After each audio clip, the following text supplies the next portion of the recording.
Okay, I'm going to recommend we go ahead and get started. So just a few quick announcements before we begin. As per usual, if you'd like to answer questions throughout, that's just fine with our speaker. Just pop those into the chat and we'll keep an eye on those as we go. But if you want to save your question until the end, that's of course fine as well. So that's my only announcement. So CHIME, do you want to introduce today's speaker? Sure. All right. So today, our speaker for today's colloquium is Maura McLaughlin. Maura is a world-leading expert in astrophysics of pulsars, rotating radio transients, and pulsar timing in search of gravitational waves. She holds the ably distinguished professorship at West Virginia University. Maura received her PhD in 2001 from Cornell University, working with Jim Cordes, in which part of her thesis was to develop new tools to search for single radio pulses, in contrast to the then main method of finding neutron stars, namely through periodicity searching and fast Fourier transforms.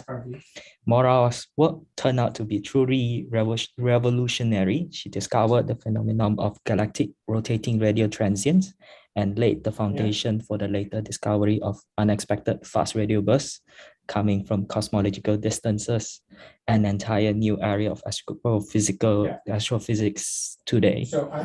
Maura has also been involved with many major pulsars, ARETs, and FRB surveys, and has also been a leader in NANOGrav, the North American Observatory for Gravitational Waves, in which she will talk today. She is also the winner of the Alfred P. Sloan Foundation Fellowship, a research corporation Cottrell Scholar Awards, and it's a fellow of the American Physical Society. So I had the pleasure to welcome Maura McLaughlin today, and you can take it over now. Thank you for that very nice intro, Chairman. Good to thank Vicky for it. Oh, thank you, Vicky. I'll thank Vicky later when she's here.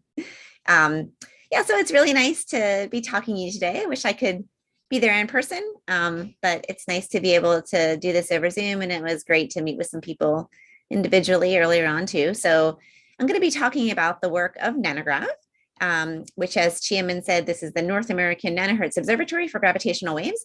And the title of my talk is Pulsar Timing Arrays See Red. And I will explain more what I mean by that as I go through the talk, but it's a really exciting time for pulsar timing array science.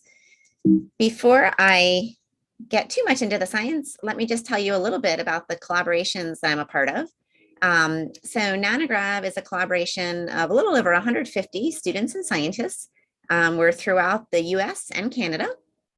We've been funded by the National Science Foundation as a Physics Frontier Center since March 2015. And we just were recently renewed for another 5 years. So that's really good news. Here's a picture of us recently. I'm in New York City at the Center for Computational Astrophysics. This is less than a month ago at our one of our newly again in-person NANOGrav meetings, which was nice. If you want to learn more about us, we have a website, nanograv.org. So feel free to go there and find out more about the collaboration. And if you like what you hear in the talk, how you can be part of our science or come to one of our meetings. I'm also part of a larger international collaboration called the International Pulsar Timing Array, or IPTA. This was formed in 2008, around the same time as NANOGrav, actually.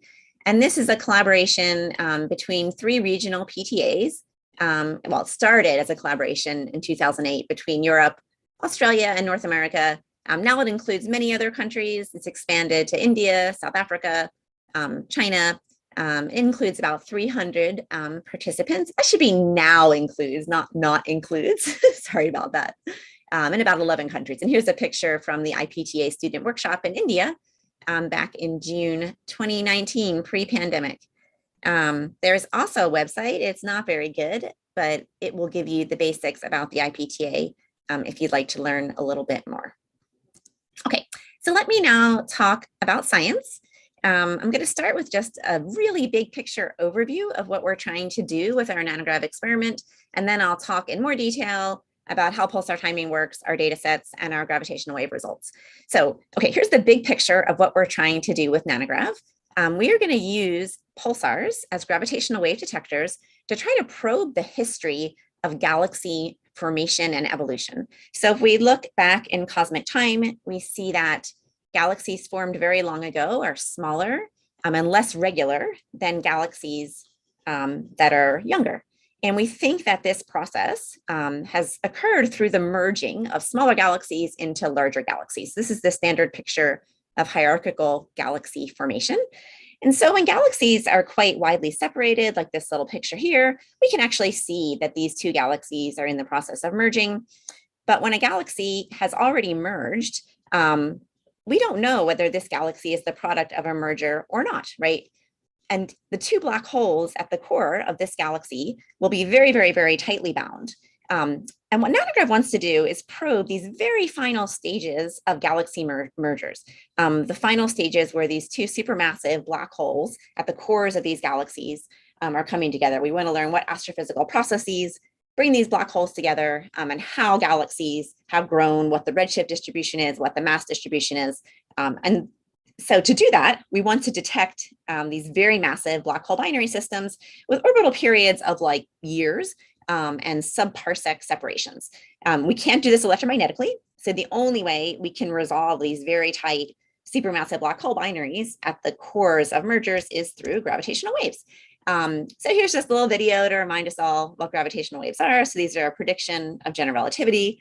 As these black holes orbit each other, they lose energy to ripples in space-time called gravitational waves. Eventually, this energy loss will cause these black holes to inspiral and coalesce. You're all familiar with LIGO, I know, and the LIGO detections of gravitational waves. This is just a nice little cartoon showing how LIGO works. So LIGO works with lasers that travel on arms at 90 degrees to each other. And when a gravitational wave passes, the arm of this laser is stretched or squeezed, and this will result in a characteristic interference pattern as the length of these arms get shorter or longer, right? So one will get longer and one will get shorter as a gravitational wave passes, and LIGO detects this as interference of the light from these lasers. Now, our experiment is very, very similar, except instead of using 4-kilometer long vacuum tubes as arms, we are using pulsars as detectors. So our arms are thousands of light years long. Instead of 40-kilogram test masses, we have pulsar test masses, which weigh about 1.5 times the mass of the sun. But it's the exact same concept. We're looking for changes in light travel time along the arms of our detector due to gravitational waves. Okay, and so this is a pulsar timing array experiment. I think you all know what pulsars are. PTA is a network of rotating neutron stars that we detect with radio telescopes. And we observe this network all together to look for like correlated effects in the arrival times from all of the members of this pulsar timing array. Now, the pulsars that we use for this experiment are millisecond pulsars. So these numbers are fresh off the AT&F pulsar catalog as of a couple hours ago.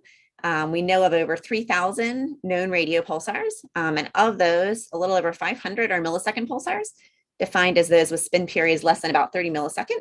336 of those are in the galactic field, not in globular clusters. And these are the ones that are good candidates for timing in pulsar timing array experiments.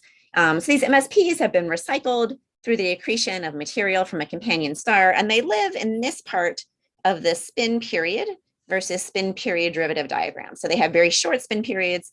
They have very low period derivatives. They have very small magnetic fields, unlike the majority of like normal pulsars up here. And so it's these pulsars down here that we observe for this experiment. Now, not all of these pulsars are good.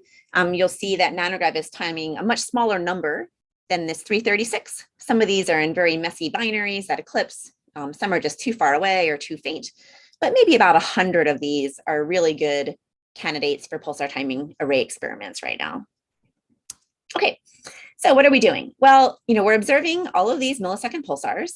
We want them distributed across the sky, and we monitor the times of arrival from these pulsars. And we want to look for a correlation in the times of arrival among these pulsars versus pulsar angular separation.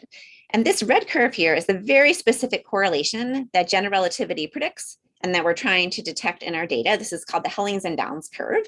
It was published back in 1983. And it tells us that for pulsars in the very same direction of the sky, so separated by 0 degrees, we expect a positive correlation. So if the pulse from a pulsar in one direction is arriving late, a pulse from a pulsar in that same direction should also be arriving late.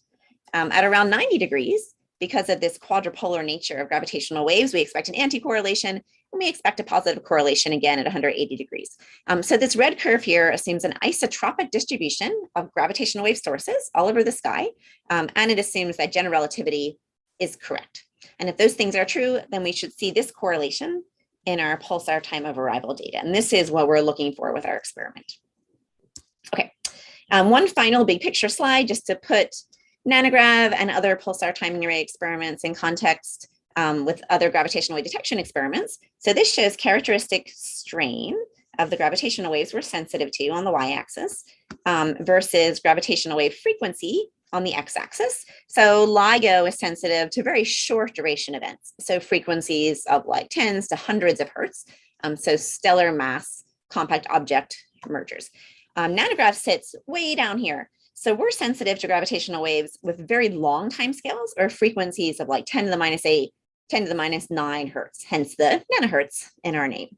And consequently, we're sensitive to very massive binaries, right? So not compact objects, but binaries with masses of like 10 to the 8, even 10 to the 9 solar masses. So billions of solar mass binaries sitting at the cores of merging galaxies. I'm going to talk more about our sensitivity later, but you'll see these curves are projected 2018 and 2030 sensitivity curves. Our peak sensitivity is at 1 over the time scale of our experiment, right? So if we've been doing our experiment for 15 years, we're most sensitive to gravitational waves with frequencies of like 1 over 15 years. So with time, our sensitivity kind of marches to the left. These sensitivity curves will march to the left. We're not sensitive to frequencies of 1 over a year because we would fit those yearly cycles out when we fit for position of our pulsars in our timing models. And I'll talk a little bit more about that later. I'm not going to discuss LISA too much, but I'm sure you've all heard of this planned space gravitational wave interferometer, which will kind of fill in the void in between LIGO and NANOGrav. Okay, so that is the super big picture overview of what we're trying to do. And now I'd like to talk a little bit in more detail. I show this like super complex plot. This isn't the best plot, but it gives a good overview of like the process of timing pulsars. So I'm going to talk about this and then talk about our specific NANOGrav data sets and how we analyze our data. Okay, so we're a pulsar timing experiment, and there's a few important stages in the timing process that I just want to go through because they all could be possible sources of noise or error once we get to gravitational wave detection. So it's important that we understand them really, really well. So pulsar signals are dispersed as they travel through the interstellar medium. The low frequency parts of the signal arrive later than the high frequency parts. So our signal travels through the interstellar medium like this. The first thing we need to do is correct for this dispersive effect. Then we need to fold the data. And what this means is that we can't use single pulses from pulsars for our experiment. They're very weak. They're usually undetectable. So we sum up like tens of thousands or hundreds of thousands of pulses to make a very high signal to noise composite profile, like what you see here in this average profile. Then we want to calculate a time of arrival for this average profile. And to do that, we cross-correlate with a high signal to noise template profile, right, which has the same shape. We cross-correlate these two profiles together to get a very precise time of arrival. And because our pulse shapes change with frequency, we do that like over a number of different frequencies. And once we do that, we get something called a timing residual. And so the residuals are the differences between when our pulse arrived and when a model predicts that our pulse should have arrived, right? Given all the astrophysical things we know that are happening to this pulsar. And we end up with data sets that look like this, where we quantify like the goodness of our timing by the root mean square of these residuals. Okay, so this is the big picture step through of what we do to calculate times of arrival and then to calculate residuals. And the residuals are the things that we will search for gravitational waves in. Okay, and just a kind of, nice graphic here that David Nice, a colleague named David Nice, made to explain like all the things that go into pulsar timing. Some of these things are obvious, right? So we need to worry about the spin period of the pulsar and its derivative. Most of our pulsars are in binary systems with white dwarf stars, so we need to correct for the Doppler shifts caused by the motion of that pulsar around its companion. We need to correct for the dispersion measure, or this column density of free electrons along our line of sight. That's going to change with time, so we need to worry about how that dispersion measure varies as the Earth moves, the pulsar moves, the interstellar medium moves. The Earth is obviously traveling around the sun, so we need to correct for that motion, and in fact the motions of all the planets in the solar system. We need to account for the pulsar position, its proper motion, its parallax, and we're able to measure all of those things because of our movement around the sun. And we even see effects not just due to the interstellar medium, but variations in the solar electron density. So there's many, many things which come into these pulsar timing models. And the timing models will look something like this. This is an example for one of our pulsars, 1713 plus 0747. And you will see that we have astrometric parameters, like the position, the parallax, the proper motion, spin parameters like the frequency. Look at the numbers of digits of precision we can measure these frequencies to. It still amazes me after all these years that we can time these objects so precisely. We have a spin frequency derivative. There are interstellar medium parameters like the dispersion measure. This particular pulsar is in a 67-day orbit with a white dwarf star, so we have to characterize the orbit, and there will be Keplerian parameters, and also often some general relativistic or post-Keplerian parameters that let us measure things like the companion mass. This is measured through an effect called Shapiro delay, for instance. We have to worry about pulse profile evolution over the frequency range of our data. So I don't expect to, I'm not going to go into any of these in a lot of detail. I just kind of wanted to show what one of these timing models looks like, and also just kind of the rough levels of precision that we can achieve on these parameters through pulsar timing. Okay, here's an example. This is for that same pulsar of timing residuals observed over about 20 years. You'll notice this only goes to 2013, but our most recent NANOGrav data set I'm going to show you is only 12.5 years. So this is like the longest data set that I can show you for one of our pulsars. And so you can see these different colors correspond to different telescope frequency combinations. So the two G ones here, these are Green Bank telescope data. The rest of those are data taken with the Arecibo Observatory in Puerto Rico. And you can just see that with time, the error bars are decreasing. That's due to better and better instrumentation, which means like wider and wider bandwidths on our radio telescopes. And you can also see that over a span of 20 years, we're able to do a pretty good job predicting when the pulses from this pulsar should arrive. So these residuals are pretty much consistent with zero. The RMS, or the root mean square of these residuals, is about 70 nanoseconds over about 2 decades. And this is pretty much like the state of the art. Getting to this sub 100 nanosecond residual level is kind of our like gold standard for pulsars. Okay, so that's the overview of timing. And now I'm going to move on to talking like specifically about our current observational plan and our most recent data sets. And feel free to interrupt me if there are questions. Again, I can't see them, but I'm happy to take any if people want to jump in about anything that I've just said already. Okay. So I have 2 slides on our observing program. One goes until August 2020 and one is after August 2020. And the reason I have 2 slides is that up until August 2020, we had access to the Arecibo Observatory in Puerto Rico. Excuse me, I'm just getting a drink of water. And at that time, there was a significant weakening in one of these cables holding up the Gregorian dome at Arecibo, and we could not observe past then. And then, as I'm sure you all know, in December, this completely collapsed and we lost access to Arecibo forever, which was really awful and tragic, and we're still trying to compensate for that. But up until August 2020, we were observing about 80 millisecond pulsars with both Arecibo and the GBT, and then a few millisecond pulsars with the Very Large Array in New Mexico. We observe at 2 separate frequencies with each telescope, and that's to correct for these dispersive effects because they're frequency dependent. So if we can get a long lever arm on the frequency, that's better. And we observed our very best pulsars every week, and most of them every month for something like 20 to 30 minutes per pulsar. This is just a little sky map showing like where our pulsars lie. This is an ATOF projection and right ascension and declination.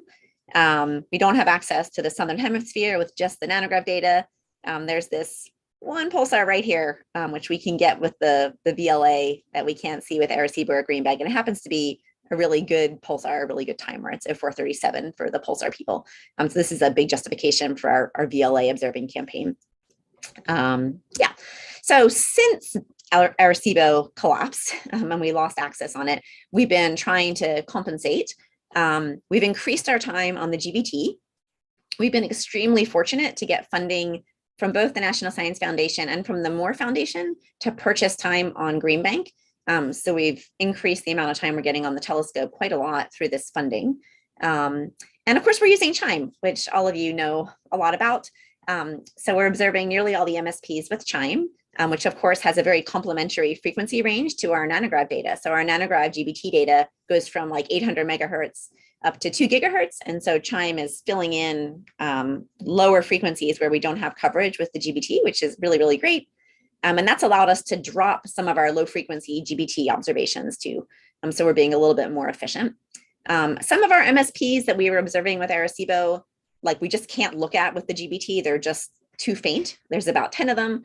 And so we have a small observing program on the FAST telescope in China for those, very faint millisecond pulsars.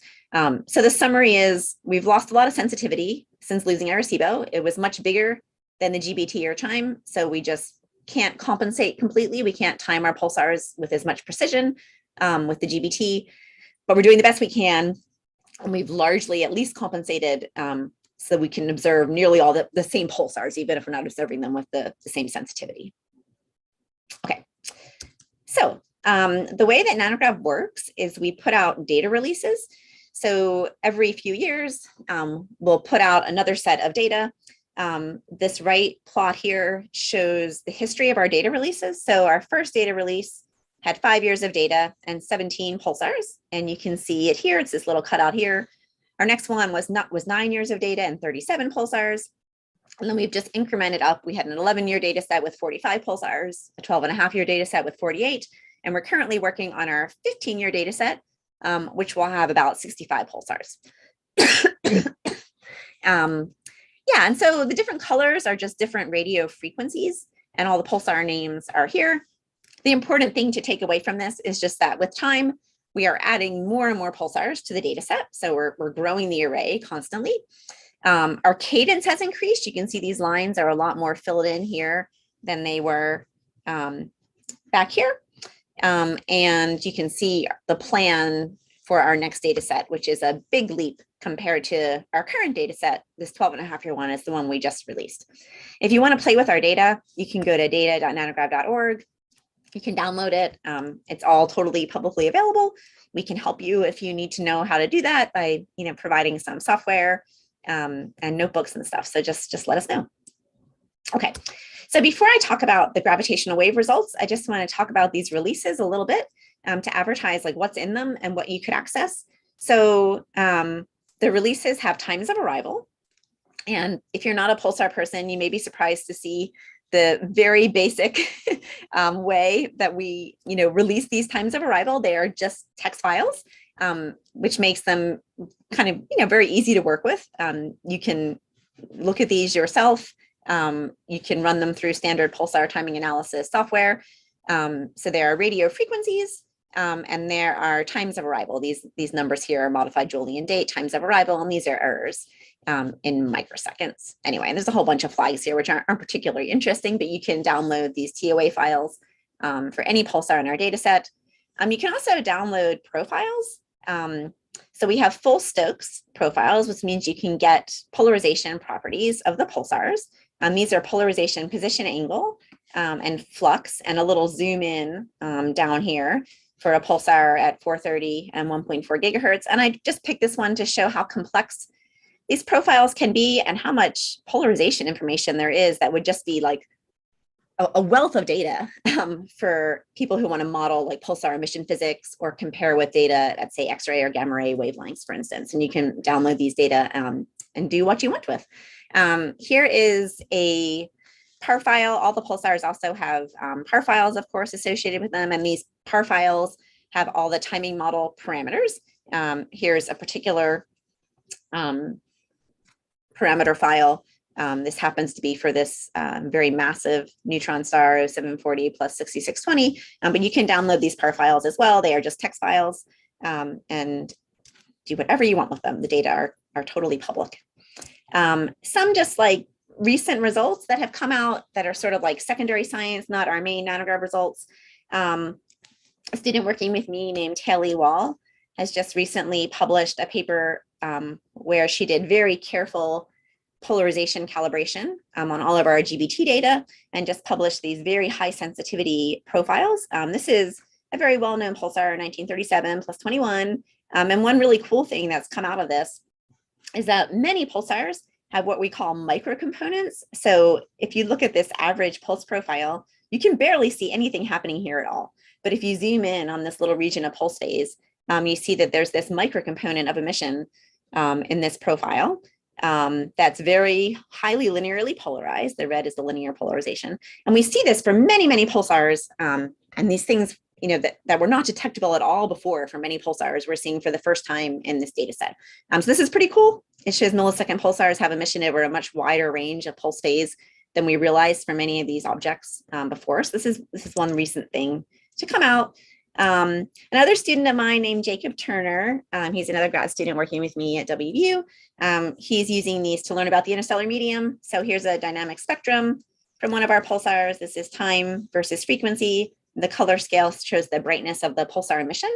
And you can see scintilles, which is due to scattering through the interstellar medium in this plot. So he's done things like analyze scattering delays. This tau is the delay due to scattering through the ISM. This is from 0 to 10 nanoseconds. These are tiny, tiny delays.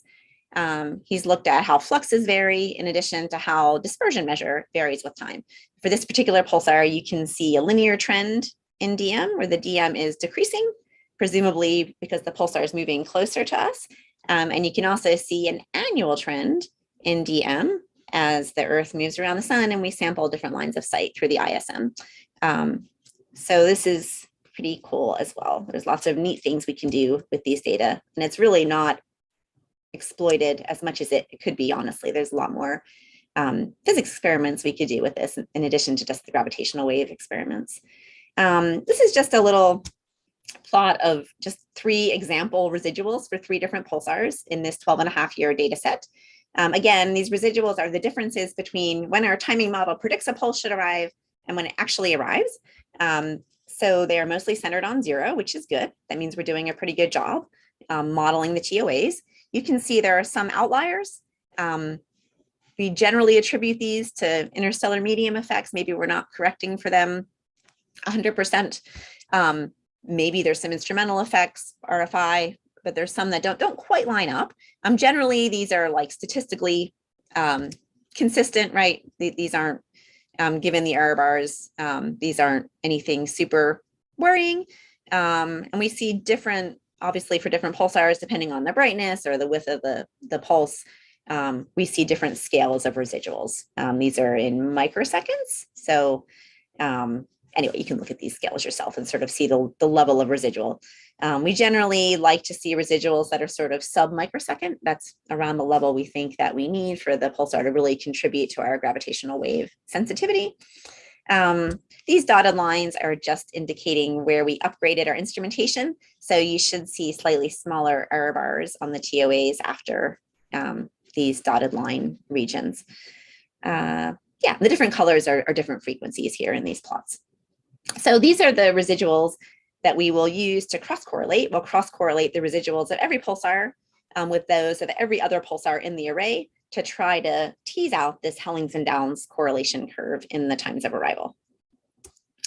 I'd also like to point out that we contribute our data sets to larger international pulsar timing array data sets.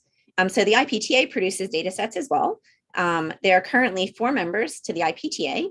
The European, Indian, North American, and Australian are Parkes Pulsar Timing Array collaborations. This is a little montage of all the telescopes in the IPTA. The ones in orange are ones that are not yet in the IPTA dataset, but will be joining IPTA dataset soon. The most recent IPTA data release was this second data release. There's not quite as many of them as for NANOGrav because it's really hard to put these IPTA data sets together. This one had 65 millisecond pulsars in it. Some of them had over 30 years of data, and you can also download this data set. It is publicly available, and this is just a little montage of the residuals, and the different colors are different telescope frequency combinations. So you can just sort of see the richness of data here, how much coverage there is for all of these pulsars. Okay, so let's talk about gravitational waves now. So we analyze these residuals for multiple types of gravitational wave signatures. And the two that I will talk about in this talk are a stochastic background. So a stochastic background is the combination of all of the gravitational wave sources in the universe. And the top plot here shows what this stochastic background looks like without any fitting, so what the true signal looks like. So this is what we would call a very red signal, a very, very like long period signal. And this bottom plot shows what this signature of the stochastic background looks like after fitting a timing model. And these three different colors just show what the signal looks like for three different pulsars in three different directions of the sky. So when we're looking for a stochastic background in pulsar timing data, we're looking for what we would call like red noise. So very low frequency noise in our data, right? So this is very hard to attribute to a specific discrete source. It just looks like kind of like a slow wander in the residuals, but it will have this very special spatial correlation, which is how we would distinguish it from other sources of noise. We're also sensitive to single gravitational wave sources. So just a single isolated supermassive black hole binary. This is a particular single source realization and how it would look in three different pulsars in three different directions of the sky. And you can see we won't fit out this kind of signature in our timing model because this is a very deterministic type signature. So it's going to look the same before and after fitting that timing model. So these are the two types of sources that I'll talk about our searches for. Let's talk about the stochastic background searches first. I'm going to go back a little bit because I think it's just a really interesting story to go back to our 11-year analysis. So the data set before our current one was the 11-year data set. And when we first searched that data set, we generated a probability density versus gravitational wave amplitude, right? So we look at all of our pulsars and we look for what we call like a common noise process, right? So this common red noise process that we see with similar spectrum in all of the pulsars. When we did this for the first time for our 11-year data set, we got these dotted lines here. Each of these dotted lines corresponds to a different solar system ephemeris. So we need to take ephemeris from the Jet Propulsion Laboratory to correct, for the motion of the Earth around the sun and the gravitational tugs of all the other planets in the solar system. So when we first did this, we saw this peak at a particular amplitude, which told us that there was a common process in the data affecting all the pulsars. This did not look like an upper limit. This looked like a detection. We were really excited and we thought, we might have detected gravitational waves. This is great. And then we tried to make it go away. And we could. And the way we made it go away is by using different ephemeris. And we realized that it was very dependent, like the amplitude of this signal really depended on which of these ephemeris we chose, right? You can see all these dotted lines look very different. So what we realized with the 11-year data set is that the JPL ephemeris were not accurate enough for our purposes.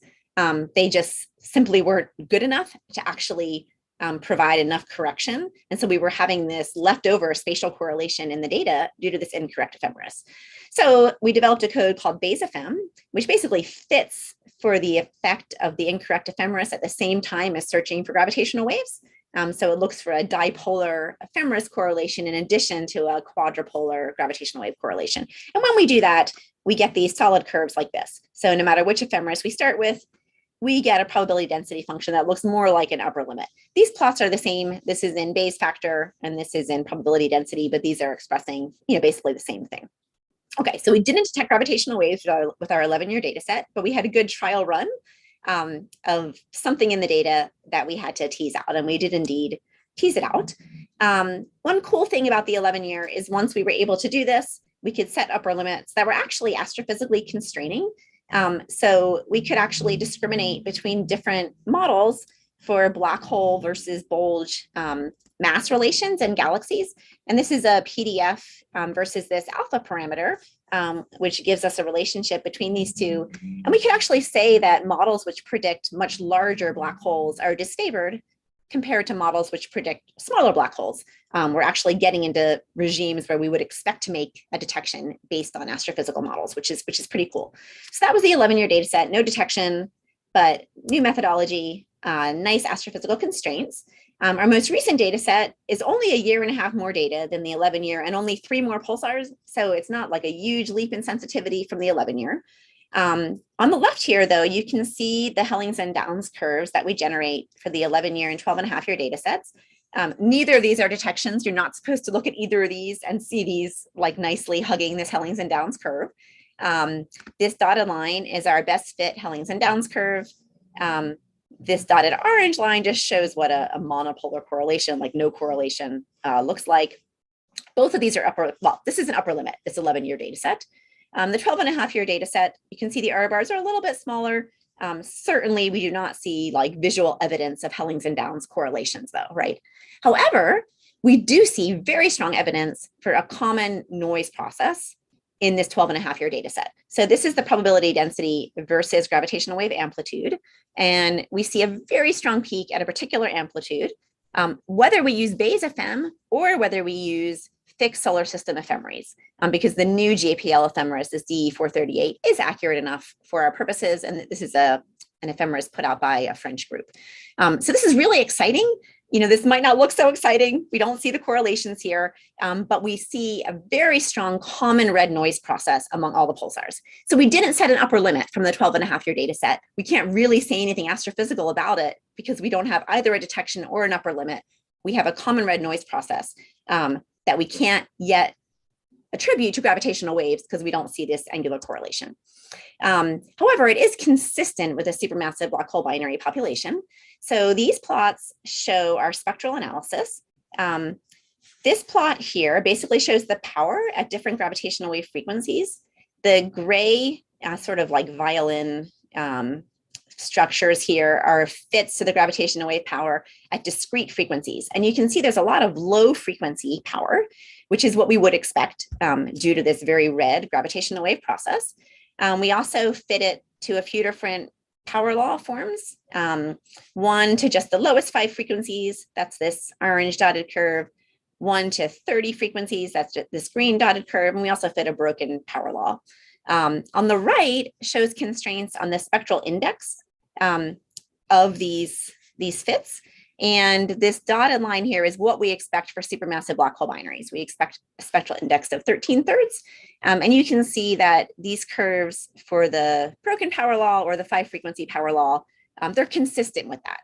This 30 frequency power law just picks up all this, what we would call white noise, not red noise at high frequency. And so this doesn't do this is not very consistent, but we don't think this is doing a very good job actually fitting this real spectrum. And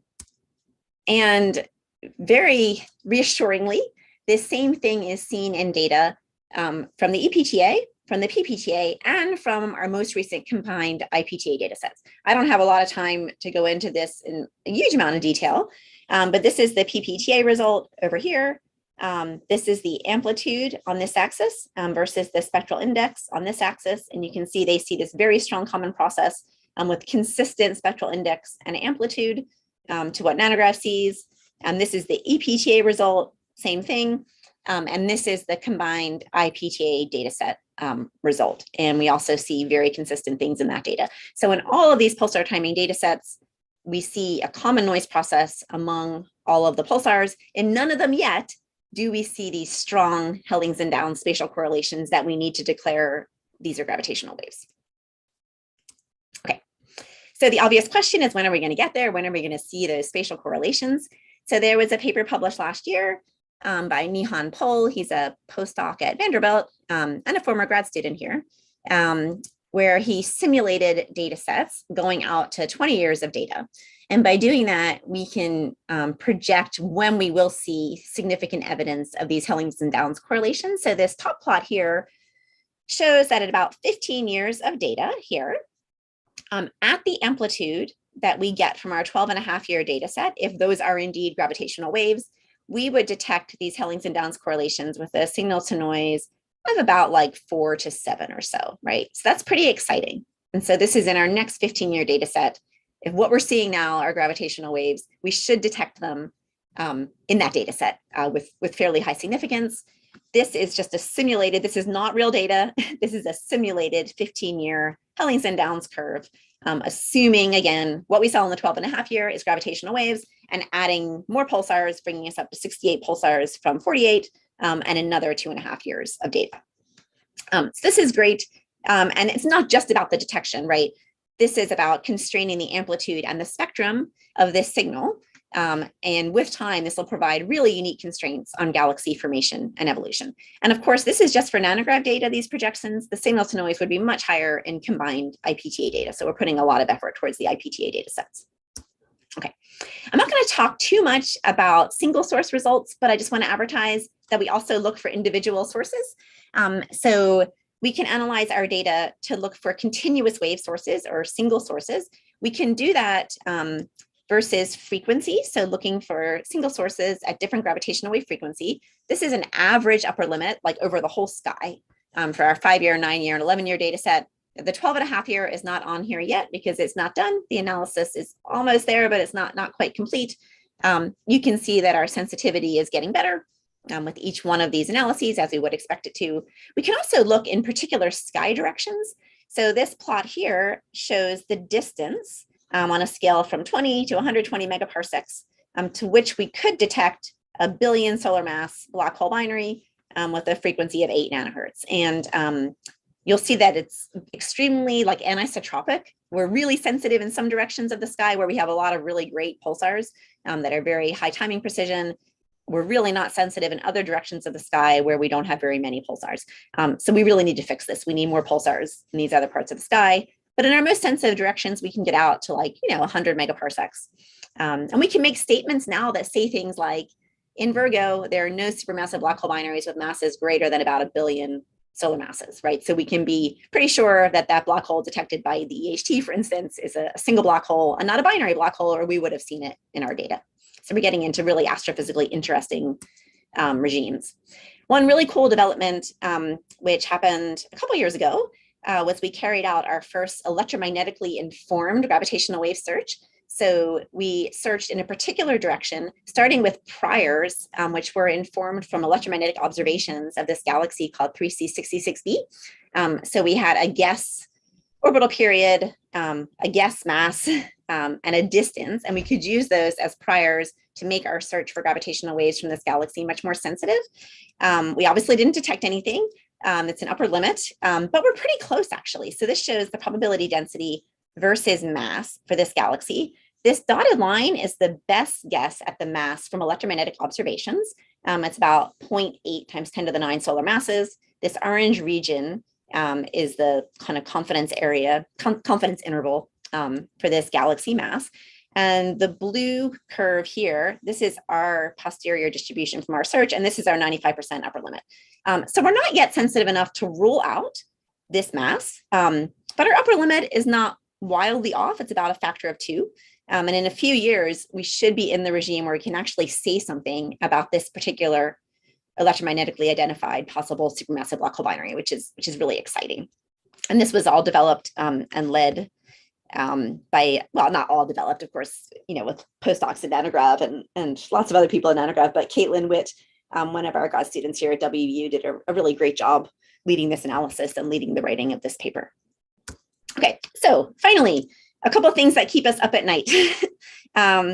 So one very big surprise over the past year has been that one of our very best MSPs, 1713 plus 0747, this is actually the one that I used as the example at the beginning of the talk that we've been timing for decades and everything looks great. It's been shown to behave really strangely, actually. So we've seen a couple really weird things in this pulsar. For a while, we've known that it's shown some really weird dispersive events. So these are changes in dispersion measure with time. These things go back to 2009, 2016. We see these kind of sudden dips in dispersion measure. We've interpreted these as sort of like a refractive lensing effect in the interstellar medium. We haven't been too concerned by these. We can mostly correct for them.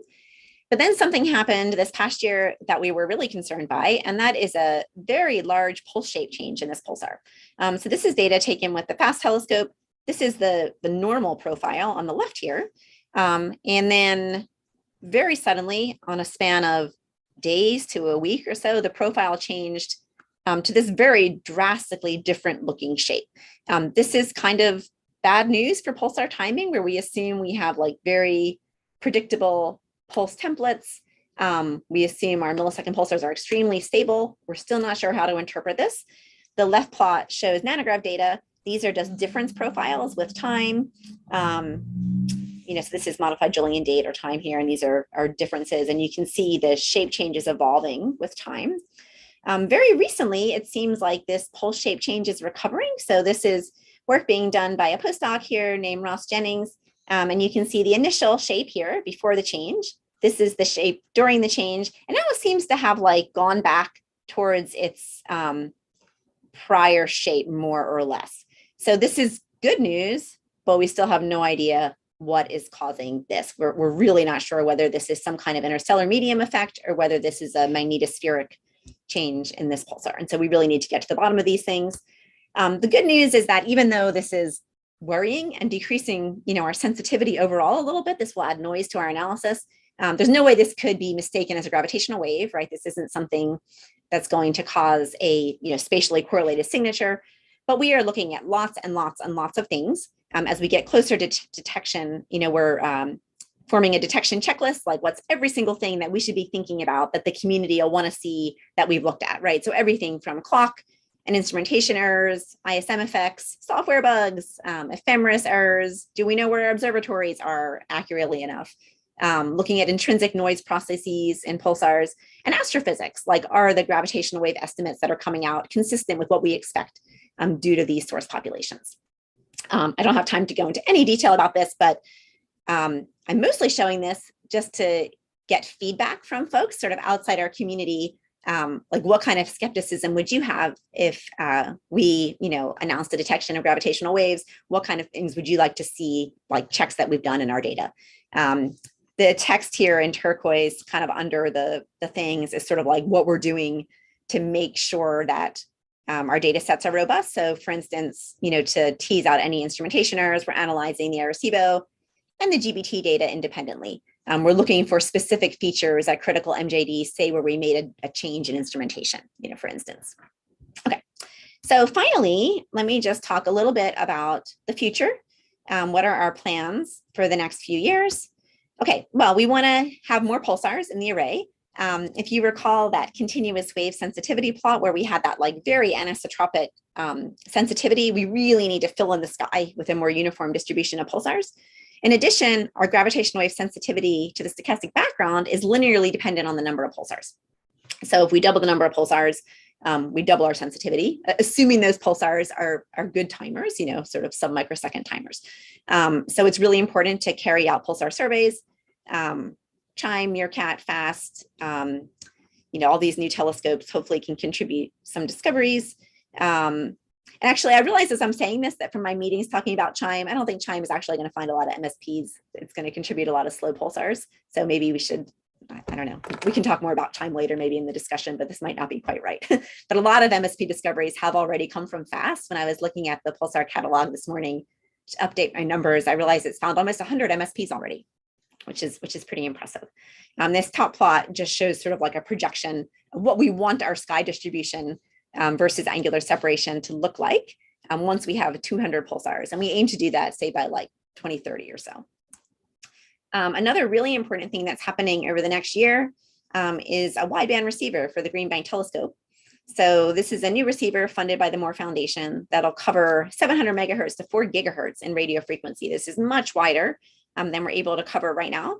And this means we'll be able to track these interstellar medium effects much, much better. It'll also increase our observing efficiency. We won't need to observe at 2 separate frequencies. We can just cover this entire band in one go. And this shows this, a pulsar observed over this very wide range. And you can just see the, how the shape changes over this wide range, and how much more information we'll get from being able to cover this wide range altogether. And this receiver just went up on the telescope, I think last week, and I really should have put a picture in my slide of it being hoisted up because that was really exciting. We're incorporating CHIME data into our data sets, of course. This daily cadence is really complementary to the monthly cadence we get with the GBT. This is a paper just showing residuals for a pulsar. There's not much to talk about here aside from you can see that the CHIME data have way higher cadence. They're much more densely sampled, and they pretty much we've some students in NANOGrav have done some preliminary analyses which show that this is possible. The dispersion measures are determined with much higher precision with CHIME than they are with the GBT, which is really great news. And we can connect the CHIME and GBT data. It's not clear yet, like what improvement this will be for our gravitational wave data sets, because we haven't made a full data set with the CHIME data, but we're really excited for that. Okay, and finally, we really need a replacement for Arecibo.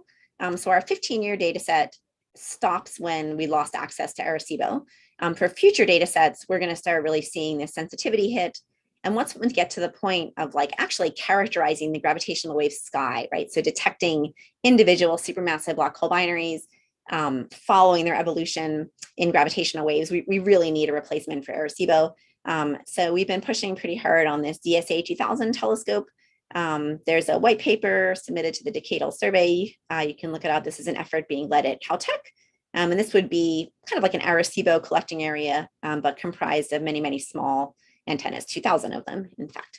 And this right plot just shows a projection of the number of pulsars, over 100, that we could time with sub-microsecond precision with the DSA 2000. So this would be a really nice instrument for us and a good substitute for Arecibo. So I really hope this gets built and gets built quickly, because we're at kind of too important a time scientifically to really lose all that sensitivity and not be able to continue to time all these pulsars and grow the array.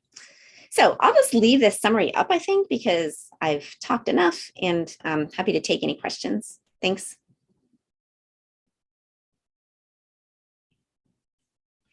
Okay, thanks very much. That was great. So we already have a few questions in the chat, which I'll start with, but in the meantime, if you want to raise your hand, I will call on you. Next. So the first question is from Adam Landman, who asked, why do ephemeris errors show up as a dipole signal? Yeah, so if we have, so say you have something like, I don't know, the mass of Jupiter is wrong in our data, or there's some other ephemeris errors. Pulsars in the same direction of the sky are going to see that error the same, right? So pulsars in the same direction, that error will have the same effect on those pulsars. But if pulsars are separated by 180 degrees, they're going to see an anti-correlation in something like that, like an ephemeris error, right? So we see an anti-correlation at 180 degrees and a correlation at 0 degrees, not the quadrupolar anti-correlation at 90 degrees. Does that make sense? I think so. Great. Yes, thank you. So then next up, Matt Lundy asks, what are the alternative explanations to this common noise signature? And are all the experiments using similar techniques, or should they be viewed as pretty independent? Okay, this is like the $1 million question, of course. So there are other explanations for this common noise signature. Probably the most likely one would actually be intrinsic pulsar spin noise. So we know that our pulsars are not perfect timers. They're not actually just giant ball bearings or clocks. They have superfluid interiors. They do all sorts of strange things. Sometimes we detect glitches, not so much from these MSPs, but for a couple of them we have. So this could be intrinsic timing noise. And this timing noise has a spectrum very much like gravitational waves. We expect a red spectrum, so lots of power at low frequencies. It, of course, would not show this spatial correlation, though, right? So right now, one could explain this common noise signature by all of the pulsars having intrinsic timing noise. It would all have to have a very similar spectral index, right? But it's still possible. And there is a paper that was put out by the PPTA where they have this provocative suggestion that what we're seeing is simply timing noise. just intrinsic to all of our pulsars that just happens to have, a very similar spectral index, that is possible. And so the acid test is, of course, whether we see these spatial correlations. If it's intrinsic timing noise, then we would not expect to see this quadrupolar spatial correlation. The next part of the question, all the experiments using similar techniques, well, yes and no. So there are not a lot of different software packages to do this kind of work. Now there are two mainstream pulsar timing packages. There's something called Tempo and there's something called Pint. Pint stands for Pint is not tempo. It's a recursive algorithm. And those are independent. And NANOGrav uses both of these packages. And we're moving towards Pint, this newer package, as sort of like our mainstream package. So there are not like a million different timing software packages, but there are two. For the gravitational wave analysis, we use a package called Enterprise. Lots of people around the world use that, but there's another package used by the EPTA. It's called 42. And that is independent to Enterprise. So there's at least two packages to do all these things. So there is some independence in these analyses. That's a really good question. We think it's really important that we at least have like two completely independent pipelines for this kind of work. Okay, so one last quick one from the chat before I go to the raised hands. Nicole Ford asks, where would the GSA 2000 telescope be built? Yeah, so most likely on the site of the DSA 110 telescope. So right now there's a telescope called DSA 110, which is about, I visited there a couple years ago. It was like maybe a 4-hour drive from LA, so in California. Most likely the DSA 2000 would be built there, but I don't think it's decided for sure. They're looking at other sites, but most likely somewhere out west with lots of land and not a lot of RFI. Okay, on to the raised hands. I think Mohit, your hand was up first, so feel free to unmute. Sure. First, thank you very much, Maura, for this great talk. I really enjoyed it. I have actually a couple of questions, but I'll ask one because I see we don't have much time. So it's a naive question. It's regarding Hellingston down curve. Now, if I'm not wrong, we actually assume that the gravitational wave background is isotropic and homogeneous. But then because you're using, as you said, the pulsar distribution is really directional dependent, and plus you're not really sensitive to detect all the supermassive black hole binaries. So do you really expect to see exactly this curve, or is there any modification possible?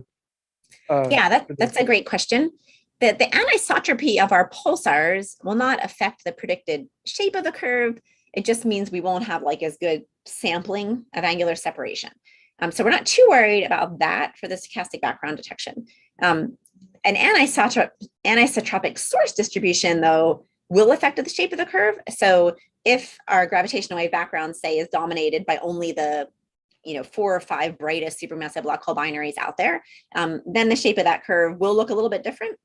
I think our first detection will probably just say, hey, we see evidence for these quadrupolar correlations. We probably won't be able to discriminate like the level of anisotropy, but maybe by, say, our 20-year data set, we'll be able to actually place constraints on like how isotropic the supermassive black hole binary background is, how many sources are like strongly contributing to it. So yeah, that will tweak the shape of that curve a bit. Thank you very much. And I'll ask second if we have time. I'll come back to you in a few. So next, I think Emily, you had your hand raised. Yeah, I also have a few questions, but so I'll ask one and then go to the back of the line like Mohit. I guess first, I guess a comment about you're asking for suggestions for how what the community would believe in the way you presented detection, and I guess I some evidence that you were maybe like blind to the results of the detection before discovering it, I guess would be interesting to me. Just like not like